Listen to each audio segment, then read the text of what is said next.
Hi there, I'm Brother John Michael, again for Release Faith. I'm here to talk to you today a little bit about spiritual direction.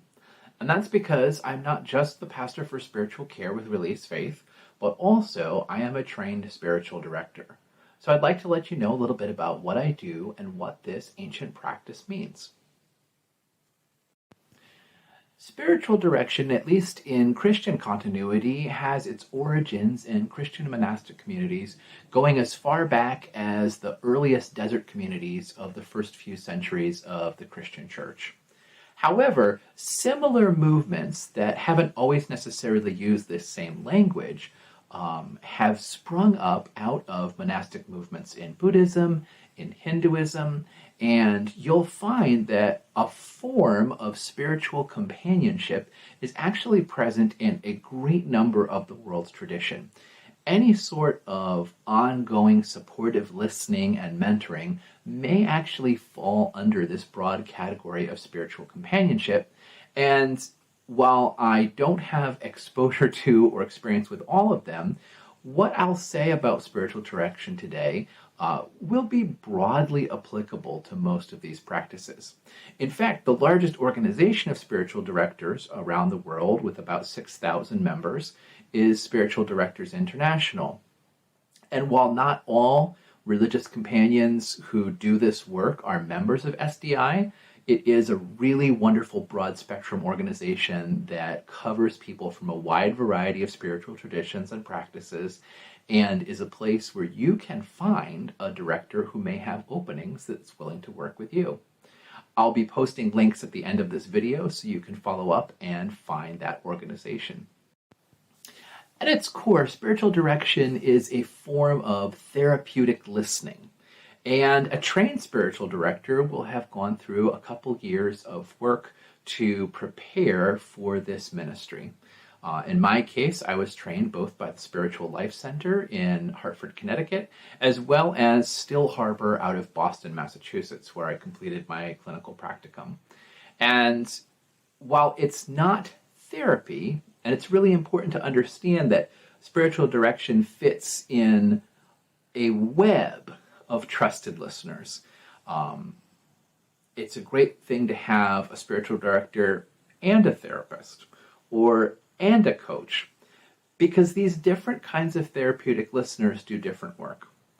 I'm not going to talk a lot about psychotherapy or about coaching today, but in each of those cases, there is an objective. In coaching, it's usually a client-set objective to achieve a life goal.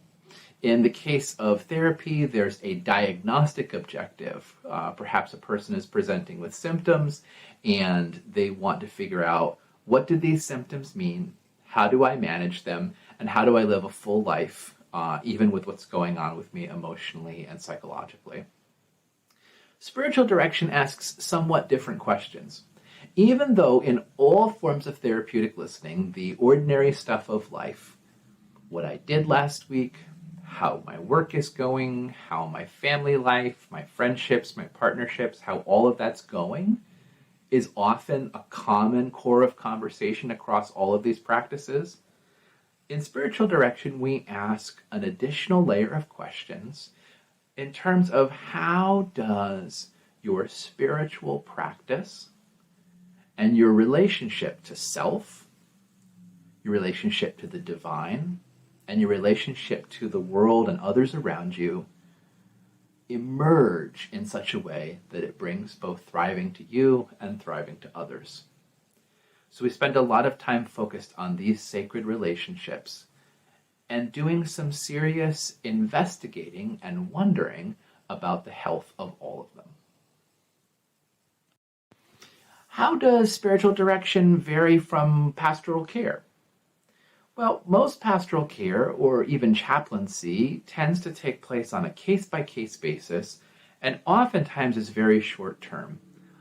Even when we have a long-standing and established relationship with a local clergy person or a member of a parish care team, it's not common that we meet with them outside of an emergent need, whether that's an illness, a job change in family life circumstances, or perhaps a desire to participate in one of the sacraments or rites of the church. On the other hand, a spiritual companion is someone that we are in a therapeutic relationship with and therefore want to have continuity of care, which means that sometimes we meet and the topic of the day is just the ordinary stuff of life and there's not some pressing issue to discuss.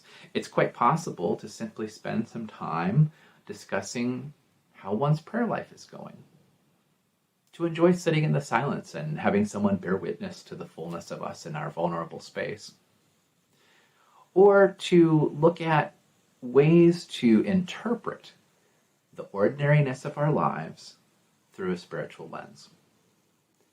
This means that it's covenanted work. It's work that takes place at a regular interval and hopefully over a long period of time. Building up a trusting relationship with any therapeutic listener is challenging, and it takes time to grow in comfort and vulnerability. So that's one of the main differences with pastoral care. But the other part of that is what's sometimes called a therapeutic alliance, and that means that both the director and the directee have agreed on the rules, boundaries, and nature of the relationship. It's understood that it's not therapy in terms of psychotherapy. It's understood that it's not coaching in terms of achieving personal objectives. All the things that go into the relationship are laid out ahead of time and agreed to in a covenant or a contract by both parties. And so therefore, unlike, say, for example, a member of a care team in your local parish, a spiritual director has the right to discharge someone who does not engage in the practice or who does not engage in the follow-up conversations and practices and recommendations.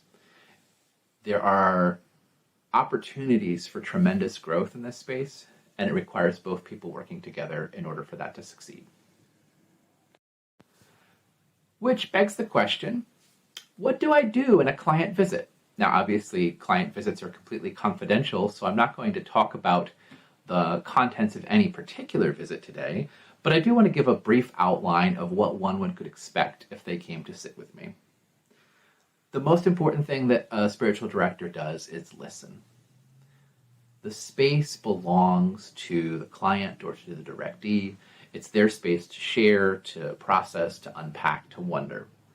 So listening and bearing witness are a huge part of the work, both taking in what is said, as well as the nonverbal cues, to appreciate and bear witness to a whole person in whatever it is that they bring in the circumstances. Some sessions can be intense because life has been intense since the last time they sat together. Some sessions can be mundane.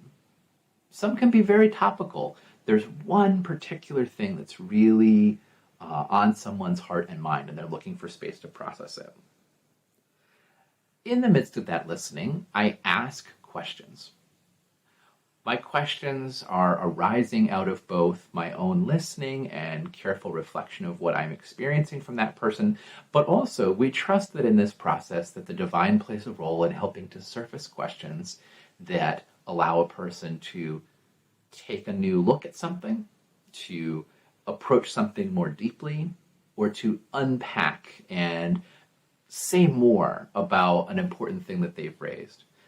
Questions are also a powerful way to tie together what someone might perceive as disparate elements of what's going on in their life and show that perhaps there's a theme or a particular energy that's arising in their space.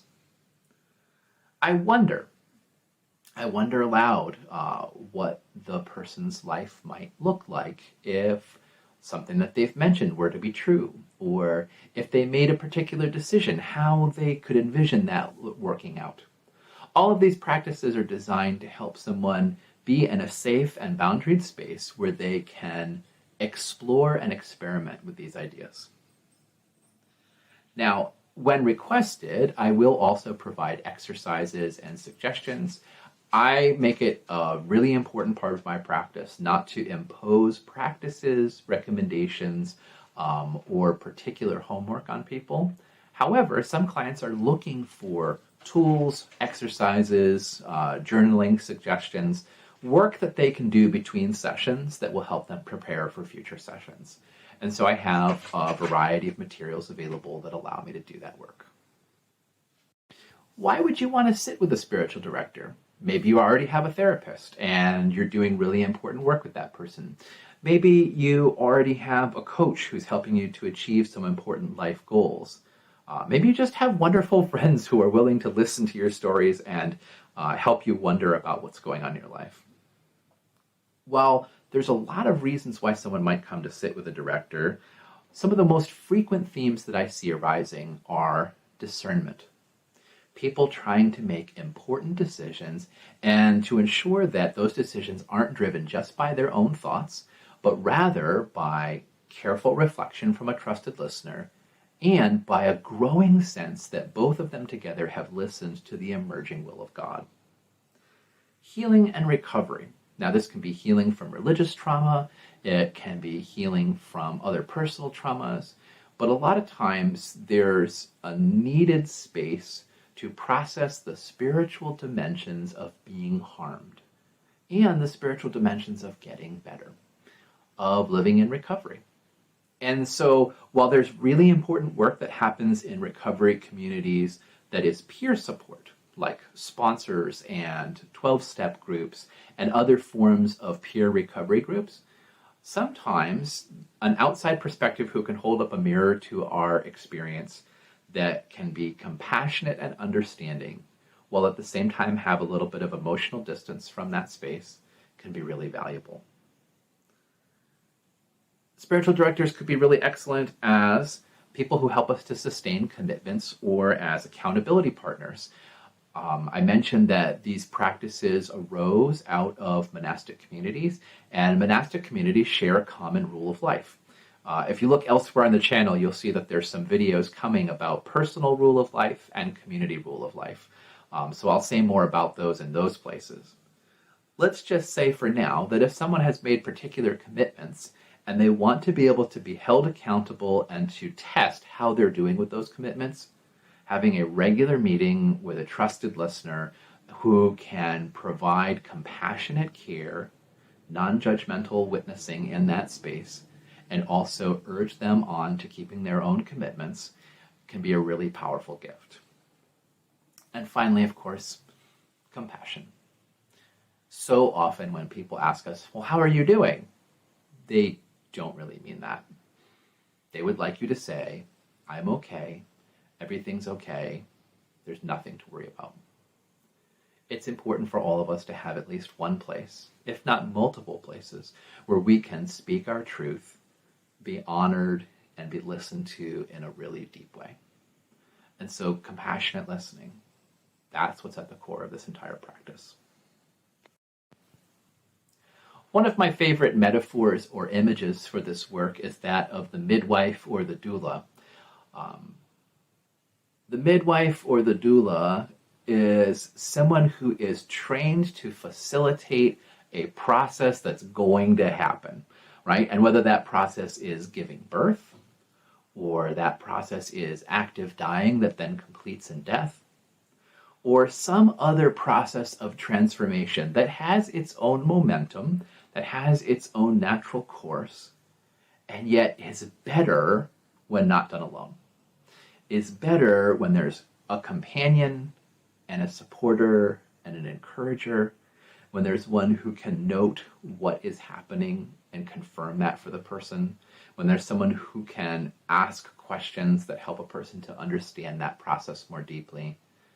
And so for me, to be a companion or a spiritual director is a lot like being a midwife for the soul. Each person is going to develop their life, their complexity, their personality, their choices. All these things are constantly unfolding. And in that unfolding, the unfolding of God is expressed as well. And all of this is going to happen on its own, for the most part. What can be really powerful, though, is to have someone who is committed to being by your side as that unfolding happens, to help hear the scary parts, the beautiful parts, the surprising parts, and who can also name and connect and bear witness to all that is unfolding. How often is it that we've judged ourselves so poorly in terms of the progress we've made through a very difficult thing? And yet, those around us, especially those that are really paying attention, might see something beautiful emerging.